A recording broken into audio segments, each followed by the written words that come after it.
여러분과 여러분의 가정에, 또 자녀들에게, 여러분의 생업에, 여러분의 삶의 전 영역에 하나님께서 주시는 은혜와 축복이 충만히 채워지시기를 주님의 이름으로 먼저 축원합니다. 여러분, 이 세상에는 보통 세 가지 종류의 사람이 살고 있다고 해서 과언이 아닙니다. 그 첫째는 감사할 줄 모르는 사람이에요. 아무리 감사할 일이 많아도 주위에 있는 사람들이 볼 때는 저 사람쯤이면 감사할 게 많다 생각하는데도 불구하고 직접 본인은 당연한 것인 줄로 아는 감사를 모르는 사람들이 많이 살아가고 있어요. 감사를 모르다 못해서 감사를 안 하는 정도가 아니라 오히려 배신한, 자기에게 은혜를 입힌 사람에 대해서 배신하고 괴롭히는 그런 경우도 얼마든지 있어요. 그래서 자녀들, 부모님들이 그렇게 정성을 다해서 양육하지만은 감사하는 마음을 갖기는 고사하고 그 부모님을 괴롭히고 고통스럽게 하고 나중에는 부모의 유산을 강제적으로 빼앗기 위해서 혹은 속이기도 하고 부모를 죽이기도 하는 그런 짐승 같은 그런 자식들로 오늘 얼마든지 있는 세대가 됐어요. 그 다음에는 감사할 일이 있을 때 그것을 감사하는 사람도 있어요. 부모가 날 이렇게 키워주느라고 고생했으니 참 우리 부모님의 은혜에 감사해. 그러면서 부모에게 감사하고 또 부모에게 감사하니까 자인이 부모에게 효도하고 잘하는 그런 자녀들, 또 그런 사람들이 있을 수가 있어요. 남에게 받은 은혜를 잊지 않고 갚으려고 애를 쓰는 그런 분들이 있습니다. 그런데 그보다 한 차원 높여서 우리 그리스도인들의 감사가 있어요. 그리스도인들의 감사는 물론 하나님께서 우리에게 베풀어 주신 은혜에 감사합니다만은 한 걸음 더 나아가서 삶이 힘들고 고통스럽고 괴로워도 가는 길이 막혀도 계획이 무너져도 몸에 무서운 질병이 들었어도 그래도 감사하는 사람이 있어요. 우리 보통 사람들이 생각할 때는 이해가 되지 않는 감사입니다. 어떻게 그런 중에 감사할 수 있을까? 그런데 우리 그리스도인들은 그런 가운데도 감사하는 거예요. 그래서 성경은 말하기를 범사에 감사하라. 여러분, 감사가 왜 이렇게 중요한가 하면 우리가 생각할 때에는 뭐 돈이 내가 부족해서 불행해, 내가 건강이 없어서 불행해, 뭐 하는 일이 잘 안 돼서 불행해, 여러 가지로 불행의 이유를 말하고 있지만 사실은 따지고 들어가면 그 세상적인 것 때문에 불행한 게 아니에요. 오히려 세상적인 것은 소유하면 소유할수록 그만큼 우리를 더 힘들게 하고 고통스럽게 하는 거예요. 실제 불행한 이유는 무엇인가 하면 감사가 없기 때문에 그래요. 감사를 잃어버리면 모든 것 다 잃어버리는 것이고 세상 것이 부족해도 감사가 있으면 모든 세상 것을 다 소유한 거나 다름이 없는 거예요. 그만큼 감사는 우리의 삶에 매우 중요한 본질적인 요소가 되는 것입니다. 현대인의 불행은 세상 것으로 인한 불행이 아니고 감사가 없는 불행이에요. 우리 사람은 욕심이 많기 때문에 아무리 많아도 아무리 많이 소유해도 만족이 없어요. 그러니까 결국은 불행할 수밖에 없는 거예요. 만족이 없으니까. 감사는 왜 우리에게 행복을 가져다 주는가 하면 우리가 어떤 상황 가운데에서도 감사하면 그것이 행복한 것이에요. 우리의 불행은 감사를 잃어버린 불행이에요. 우리의 고통은 감사가 없는 고통, 그 이상도 그 이하도 아무것도 아니에요. 그래서 여러분, 이 시간에 여러분이 잃어버린 감사를 다시 회복하고 잃어버린 감사를 다시 찾으시기를 주님의 이름으로 축원합니다. 결국 우리가 행복, 불행한 것은 내가 선택하는 거예요. 여러분, 세상 아무리 살아도 세상은 늘 고난의 풍랑이 끊이지 않습니다. 그럼 우리가 환경에 따라서 감사하려다 보면 감사할 일이 별로 없어요. 아무리 오래 살아도 고난은 계속되기 마련이에요. 결국 인생은 그가 어떻게 생각하고 어떤 마음의 자세를 갖고 살아가느냐, 그가 매일매일 무엇을 선택하고 살아가느냐, 거기에 따라서 그 인생이 행복과 불행이 결정되는 겁니다. 왜 그런가 하면 우리의 환경도 마찬가지, 사람도 마찬가지예요. 완전히 좋은 것도 없고 완전히 나쁜 것도 없어요. 완전한 희망도 없고 완전한 절망도 없어요. 그 왜 그런가 하면 그 세상이 죄의 세상이기 때문에, 인간 죄악을 가졌기 때문에 그래요. 아무리 좋아 보여도 그 속에는 좋지 않은 것이 있기 마련이에요. 아무리 힘들고 고통스러워 보여도, 절망 같아도 구체적으로 살펴보면 그 속에 희망이 있기 마련이에요. 결국은 오늘 우리가 이 절망적인 고달픈 현실 속에서 행복하게 사는 길은 그 절망 가운데에서 희망이 무언가를 보고 찾아서 그 희망을 찾아서 감사할 줄 아는 그 사람이 행복한 삶을 사는 거예요. 네. 여러분, 그 사람의 행복과 불행은 습관에 의해서 좌우된다는 거 잘 알지 않아요? 습관이 체질이 되고 그것이 운명이 된다. 널리 알려진 얘기입니다. 감사도 마찬가지예요. 감사도 습관이 돼야 돼요. 늘 감사하는 사람은 아무것도 아니래도 감사하게 되고, 그래 행복하게 살게 되는 거예요. 감사하다 보면 그게 습관이 되고, 계속하다 보면 그게 인격이 되고 체질이 돼요. 아무것도 아니래 감사하게 돼요. 하다 못해요. 지금 자동차를 타고 가다가 파란불이 켜집니다. 하나님 감사합니다. 일사형통입니다. 감사하는 거예요. 보통 사람은 그냥 지나가고 당연한 것을 알지만은 그게 당연한 게 아니에요. 하나님의 은혜로 알고 감사하는 거예요. 그냥 가다가 빨간 불이 켜졌어요. 하나님 감사합니다. 이렇게 빨간 불을 통해서 안전하게 해주시니 감사합니다. 그 감사하는 사람의 그 감사하는 그 인격, 그것이 그를 행복하게 만드는 거예요. 여러분, 우리가 100% 좋은 환경은 없습니다. 우리가 선택하는 게 오늘도 내가 감사를 선택하느냐, 불평을 선택하느냐. 불평도 마찬가지예요. 불평을 하다 보면 그게 습관이 돼요. 습관이 되게 되면 매사에 불평이에요. 아무리 좋은 일이 있어도 그 구석에 아무것도 아닌 불평거리 하나 끄집어내서 불평하지 않으면 못 견디는 생리가 돼버려요. 불평을 해야 속이 시원해요. 그 전에 어떤 분은 불평하는 클럽을 만들어가지고 가끔가다 모여서 불평을 토로한대요. 바로 우리 교회 어느 초신자는 믿기 전에 무슨 해 뜰 날이라는 클럽을 만들었다는데, 왜냐? 해 뜰 때까지 술을 마셔는. 멋있죠? 그러니까 모이면 불평하는 그런 클럽을 만들었대요. 그러면 그것이 습관이 돼버려요. 아무것도 안 해 불평을 하게 돼요. 그게 습관이 되다 보면 그게 인격이 되고 체질이 돼요. 그럼 그 사람은 일생 불평하면서 살아가는 거예요. 우리의 행복과 불행은 세상 것으로 인해서 온다고 생각하면 절대 착각입니다. 우리 작은 일에 우리 부부간을 봅시다. 가정을 봅시다. 내 배우자 여러분이 완전한 사람 없어요.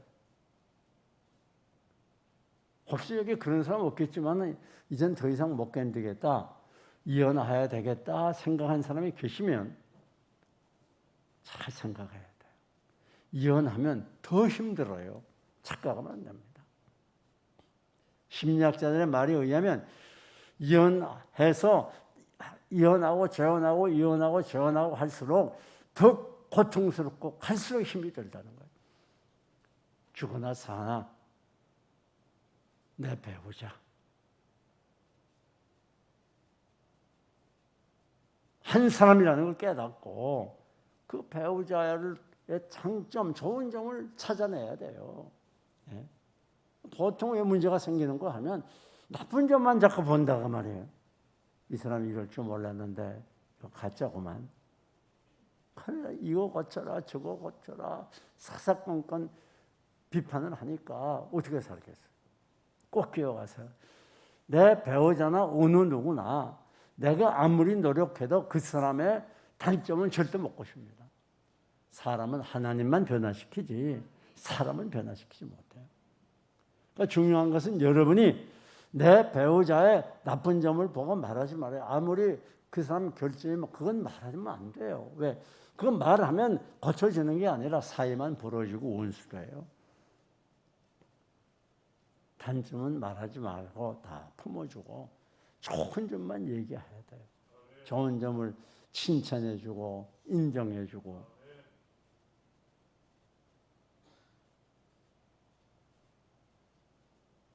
그런 그 가정이 늘 평화롭고 행복하고 아름다운 가정으로 발전해가고 하나님이 그를 변화시켜줘요. 그래서 하나님이 행복한 가정을 만들어줘요. 세상에 제일 바보가 배우자의 단점을 지적해 주는 거예요. 착각하면 안 됩니다. 절대 변하지 않습니다. 그래서 많은 가정이 서로 상처를 갖고 아픈 가운데 미워하고 싸우고 결국은 갈라지게 되는 경우들이 많이 있어요.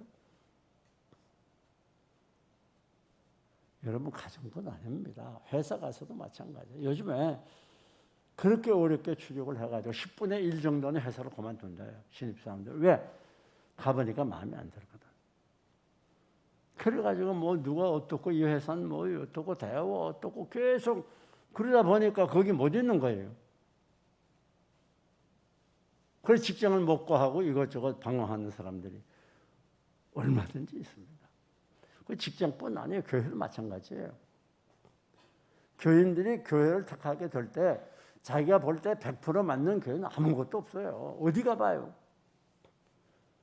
다 좋은 점도 있고 또 내 마음에 맞지 않는 점도 있고 그 강단에서 진리의 말씀이 바로 전파되느냐. 교회가 기도하는 교회, 말씀을 바로 전하는 교회, 능력 있는 교회, 성령이 역사하는 교회냐, 살아있는 교회냐. 이게 중요한 거지. 기타 다른 것들은 다 감사해야 돼요. 미국의 어느 교회 장로님이 세상을 떠난 다음에 그 일기장을 보니까 그분이 100교회를 바꿨대요. 100교회. 쭉 보니까 어느 교회 가니까 성가대가 노래하고 잘못하고 어느 교회 가니까 안내원들이 불친절하고 어느 교회 가니까 말씀이 안 좋고 어느 교회 가니까 그런 사람은 계속 교회를 돌아요. 교회를 돌게 돼요. 그러면 아무것도 남는 게 없어요. 비참하게 되는 거예요. 좋은 점만 보고 감사하고 더 열심히 더 적극적으로 신앙생활하고 그럴 때 그 신앙이 자라는 거예요. 꼭 기억하세요. 행복과 불행은 남이 가져다 주는 게 아니고 내가 행복을 선택하면 행복하게 살 수 있어. 선택에 달렸어요. 여러분이 앞으로 행복하게 살기를 원하면 행복을 선택하세요. 환경도 마찬가지입니다. 세상에 내게 꼭 맞는 환경 아무것도 없어요. 그 환경이 어떠하든지 내가 힘이 들어도 내 계획이 무너져도 간 길이 막혀도 답답하고 한심해도 거기서 좋은 점을 발견해서 하나님께 감사하고 이게 당연한 게 아니야. 하나님의 은혜야. 내가 마음대로 길을 걷는 게 당연한 게 아니고 하나님의 은혜라고 하는 거 아는 사람. 비록 적은 것이라도 이게 당연한 게 아니라 이게 하나님의 은혜로 알고 감사하는 그 사람. 그가 행복하게 사는 거. 따라합시다. 감사 잊어버리면 다 잊어버린다. 다 잊어버리는 거예요. 감사 잊어버리면 거기에 기쁨도 없고 거기에 은혜도 없고 거기에 축복도 없는 거예요. 다 잊어버리는 거예요. 여러분, 상황이 아무리 힘들고 어려워도 우리는 늘 감사를 찾는 훈련을 하고 감사를 하는 훈련을 하고 감사하도록 노력해야 되는 거예요. 그때 그는 행복한 삶을 살아갈 수가 있어요. 우리의 모든 가장 심각한 문제는 이 세상 것이 있는 게 아니라 감사를 잃어버린 데 있어요. 언제 어떤 상황 속에서도 우리가 늘 감사할 줄 아는 감사의 인격, 감사의 체질, 감사의 사람이 될 때 행복한 삶을 살 수가 있어요. 뿐만 아니라 이 감사는 성공과 실패의 기준이 되기도 해요. 여러분 이 세상 살아가면서 성공자가 누구요? 감사하는 사람이 인생의 성공자입니다. 여러분, 아니 늘 감사해봐요. 직장에서는 늘 감사해봐요. 그러면 다들 좋아하잖아요. 감사한 사람 싫어하는 사람 있어요? 늘 불평이 나고 원망이 나고 그런 사람 좋아하는 사람 없어요. 늘 감사하는 그 사람은 위에서 끌어당기고 옆에서 밀어주고 그래가지고 성공적인 삶을 살 수밖에 없어요. 비록 우리가 직장에서 승진을 못하더라도 늘 말단에 있더라. 감사한 삶을 사면 그 자체가 성공이에요. 그는 인생의 성공자가 되는 거예요. 누가 그렇게 돼요? 감사한 사람이 인생의 성공자가 되는 거예요. 감사 그 자체가 성공이에요. 감사 그 자체가 축복이에요. 아무리 세상에서 성공했더라도 감사하지 못하면 그는 실패자일 수밖에 없어요. 그는 가장 불행한 사람이에요. 감사가 없는 물질, 감사가 없는 명예, 감사가 없는 쾌락, 감사가 없는 모든 인간의 삶은 그것은 불행입니다. 그게 성공이 아니라 바로 실패예요. 가장 큰 성공자, 행복자는 바로 감사하는 사람이에요. 감사는 믿음의 시금석입니다. 우리가 이렇게 교회 나와서 열심히 예배드리고 봉사하고 아멘 아멘 할 때는 다 신앙이 좋아 보여요. 그럴듯해 보여. 그렇잖아요? 근데 우리가 집에 돌아가거나 직장에 가거나 사회에 나가면 감사가 없어요. 조금만이라도 불평하고 낙심하고 왜 난 이렇게 살지? 요즘은 금수저가 나같이 이렇게 흙수저는 아무것도 못해. 그렇게 하면요, 그건 한마디로 말해서 그리스도인이 아니에요. 그가 얼마나 신앙이 좋은가, 그걸 어떻게 알 수 있는가 하면 그가 얼마나 감사할 수 없는 악조건 속에서 감사하느냐, 그걸 보면 아는 거예요. 우리의 감사는 환경에 따른 감사가 아니에요. 왜? 우리는 하나님 의지하는 믿음으로 감사하는 거예요. 믿음만큼 감사하는 거예요. 환경 때문에 감사하는 사람이 아니에요. 환경 때문에 감사하려면 일평생 감사 못해요. 왜? 고난은 항상 계속되기 때문에 모든 것이 다 내 마음에 맞지 않지 어디 내 마음 맞는 게 있습니까? 환경을 극복하고 환경을 정복하고 감사할 수 있는 사람, 그 사람이 참 감사해요. 그 사람이 위대한 신앙의 사람. 딴 거 없어요. 그 사람이 얼마나 신앙이 좋은 사람인가. 그건 바로 그 사람이 얼마나 감사의 사람인가. 그거 보면 아는 거예요. 늘 불평하는 사람, 그 사람 신앙이 없는 거예요.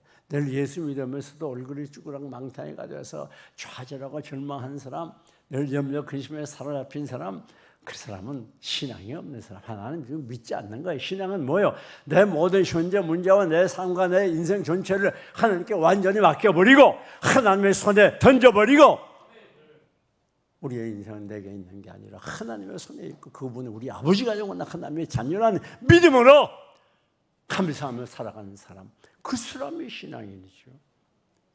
그 사람이 신앙이 있는 사람이죠. 우리 어떤 경우라도 낙심하고 좌절하고 실망하는 그거 신앙이 없는 거예요. 하나님 불신앙하는 증거예요.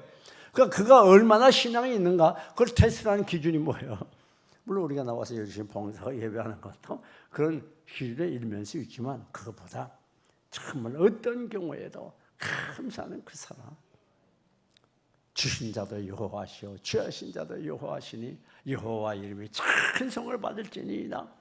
그 극한 시련의 현장에서도 하나님을 찬양했던 욕과 같은 그런 신앙의 사람들 이제 좀 차원을 높여야 돼요. 그래서 성경은 범사에 감사하라고 그랬죠. 여러분 그 얼마나 성숙한 인격인가 그건 우리가 감사하는 것을 보면 아는 거예요. 이 감사 속에 모든 좋은 것이 다 들어가 있어요. 성숙한 사람일수록 늘 감사하고 미성숙한 사람일수록 감사가 없어요. 불평하고 비판하고 그렇게 한다고. 여러분 근데 꼭 기억하세요. 사단이 우리를 공격해 오려고 성도를 망하게 하는 교회를 망하게 하는 전문가 그것만을 위해 존재하는 그게 바로 사탄이란 말이에요. 그럼 사단이 우리를 공격해 올 때 어떻게 하는가? 결론부터 말씀드려요. 우리의 감사를 뺏어가는 작업을 하고 감사 뺏으면 그때는 완전히 사단의 도구가 될 수밖에 없어요. 무엇을 통해서? 사람을 통해서 감사를 뺏어가요. 내 가장 가까운 배우자를, 자식을, 부모를, 또 형제를, 이웃을 통해서 감사를 뺏어가요. 사람을 통해. 어쩌다 내가 이런 걸 만나가지고 이곳에인가? 죽이지도 못하고 말이야. 그게 누가 하는 거예요? 그게 말로 하는 거예요. 하나님, 이렇게 좋은 신랑 아내 주셔서 감사합니다.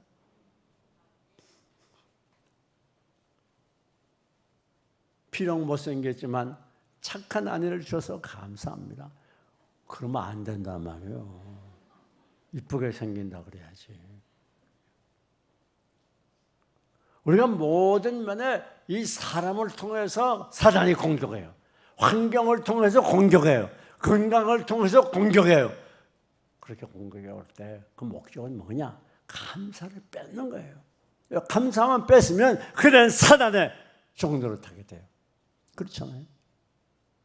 감사를 잊어버리면 안 돼요. 어떤 경우에도 감사, 또 감사할 때 사단이 꼼짝을 못해요. 왜? 감사하는 게 어떻게 할 수 없잖아요. 아무리 공격해도 감사하니까. 그래서 감사가 중요한 거예요. 자, 그러면 중요한 것은 감사는 능력이라는 거예요. 감사하면 능력입니다. 하나님의 평강이 넘치게 됩니다.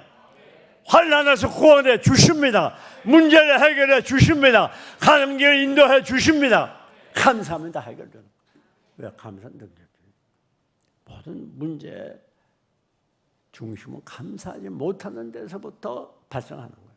감사하면 해결되는 거예요. 자, 우리 봅시다. 그 좋은 예가 구약에 다니엘이라는 인물이 나타나게 돼요. 이 대제국 바벨론에 포로되어 가서 하나님의 축복으로 이제 국무총리가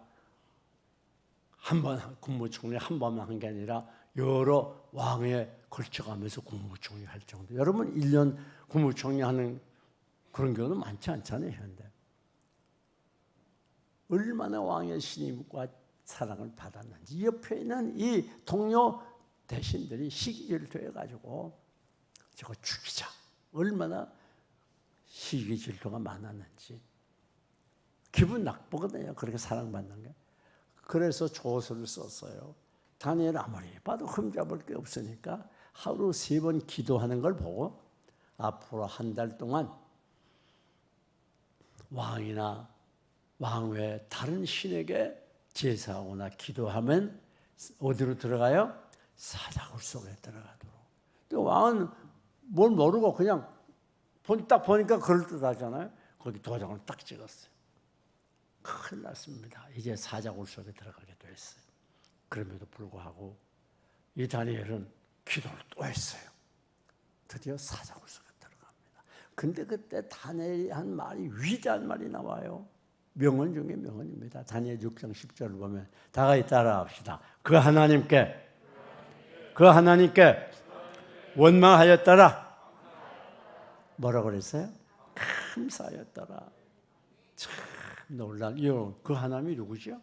다니엘이 아무 흠도 없고 점도 없는 그렇게 경건하게 하루 3번씩 기도했던 그리고 성실하게 일해서 왕에게 사랑과 총리를 받고 있는 이 다니엘로 하여금 동료 대신들에게 그만 미움을 당하게 하고 사자굴 속에 들어가게 해서 생명을 버리게 하는 지금까지 포로로 사로잡혀 와서 싸우는 그 많은 세상 부귀영화 일순간에 없어질 뻔 아니라 생명까지 버려야 되는 그런 위기에 처했으면 여러분 얼마나 원망이 나오겠어요. 그 동료 대신들로 막 미워서 일 부득부득 갈아야 될 거 아니에요. 저놈들 때문에 내가 죽게 생겼어. 망하게 생겼어. 왕은 내가 그렇게 충성했는데 나를 사랑하는 것 같더니 그게 도장을 찍을 수 있어. 뭐 원망과 불평이 얼마나 많겠어요. 그런데 놀라운 건 그 하나님께 감사하였더라. 참 놀라운 일이죠. 얼마 조그만 일이라도 막 낙심하고 원망하고 스트레스 받는 경우가 얼마나 많아요. 사랑하는 여러분. 그랬더니 꼭 기적이 나타납니다. 사자굴 속에 들어갔는데 사자들이요 잡아먹지를 못하는 거예요. 하나님이 입을 못 벌리게 막아놓고 손발을 못 움직이게 막아놨어요. 그러니까 밤새 동안 불고기 냄새만 맡은 거예요. 기적이 일어났어요. 아마 지금까지 지구상에 태어난 사자들 중에서 가장 스트레스를 많이 받은 사자. 그런 정황에서 그 하나님께 감사했더라. 그랬더니 기적이 나타납니다. 그 이튿날 아침에 왕이 뭔 모르고 사인을 했다가 사자굴 속에 다니엘이 들어간 거 깜짝 놀라가지고 찾아왔어요. 다니엘아, 네가 섬기는 하나님이 너를 구원했느냐? 예, 그렇습니다. 살아계신 하나님이 나를 지켜줬습니다. 사자들이 물질 못합니다. 그래? 그 다니엘을 건지고 큰 머리를 사자굴 쏟아 집어넣자마자 그냥 우직우직 막 다 먹어버렸어요. 여러분 꼭 기억하세요. 아무리 우리가 현실이 어렵고 힘이 들어도요. 꼭 기억해야 될 게 있어요. 감사하면 문제가 해결됩니다. 기적이 나타납니다. 환난이 물러갑니다. 하나님이 함께 해주세요. 왜 우리가 예수 믿어도 밤낮 문제에 휩싸이고 좌절하고 절망하고 왜 그런 줄 알아요? 감사하지 않아서 그래요. 감사해 보세요. 피난처 있으니 환난을 당한 자 이리 오라. 땅들이 변하고 물결이 일어나 산 위에 넘칠 두렵지 않네. 한번 다시 해봐요. 피난처 있으니 환난을 당한 자 이리 오라. 땅들이 변하고 물결이 일어나 산 위에 넘치되 두렵지 않네. 하도 은혜를 받다 보니까 그냥 그렇게 되는 거예요. 여러분, 분명 하나입니다. 우리가 구약을 보면 요나라는 선지자가 나와요. 하나님께서 요나에게 니느웨에 가서 복음을 전하라. 그때 당시 큰 도시입니다.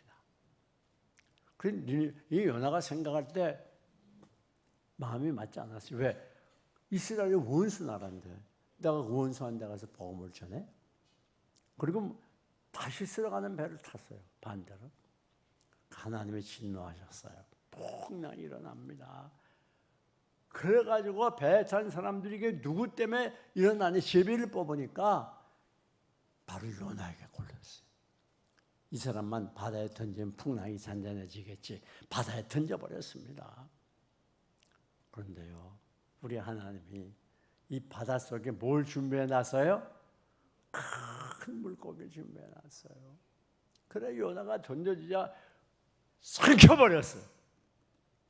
제가 울산에 가서 그 박물관에 가보니까 큰 물고기 그 전시해 놨는데 정말 입을 이렇게 벌리고 있는 거 보니까 사람이 충분히 들어가겠다. 그 울산에는 고래들이 많이 있잖아요. 여러분, 우리 하나님께서는 그렇게 긍휼과 자비가 많은 분이에요. 우리가 때로는 범죄도 하고 하나님도 나오고 연약해서 넘어질 때도 있고 하나님을 불신하고 배반할 때도 있지만 하나님은 우리가 돌이키기 위해서 잠시 진노하시고 잠시 징계하시지만 꼭 이어가세요. 구원의 물고기를 준비해 놓고 계십니다. 할렐루야! 이게 하나님의 사랑이에요. 이게 하나님의 은혜예요. 우리가 전문가들은 말에 의하면 공기가 없어서 물속에서 3분 이상 못 산다는데 사흘 물고기 뱃속에 있었어요. 얼마나 힘들었겠습니까? 숨은 답답하지. 고래는 고래대로 얼마나 힘들었겠어요. 아무리 몸뚱이 작다 할지라도 장정 하나가 뱃속에 들어갔으니 또 뭐 가만히 있었겠어요? 나오려고 얼마나 그 창자 속 위장 속에서 막 발로 찼다 손으로 밀었다 난리를 했겠어요. 그리 이 큰 물고기가 얼마나 힘들었겠어요. 그 소화가 안 됐으니까 취했을 거 아니에요. 그 막 복통이 나가지고 떼굴떼굴 굴고 막 야단하니 요나는 더 힘들어요. 제가 생각할 때 그렇다가 말이에요. 범죄하면요 가는 곳마다 동물까지 다 괴롭혀요. 자기만 괴로운 게 아닙니다. 배 탄 사람도 괴롭히고 이 큰 물고기도 괴롭히는 거예요. 그런데 놀라운 기록이 있어요. 요나서 1장을 보면 감사로 제사를 드릴 때에, 다시 말해서 물고기 안에서 요나가 오히려 감사 제사를 드렸어요. 그때 놀라운 일이 나요. 감사하니까 놀라운 일이 납니다. 하나님 물고기의 명령을, 물고기야 요나를 뱉어! 그랬더니 물고기가 해변가에서 요나를 뱉었어요.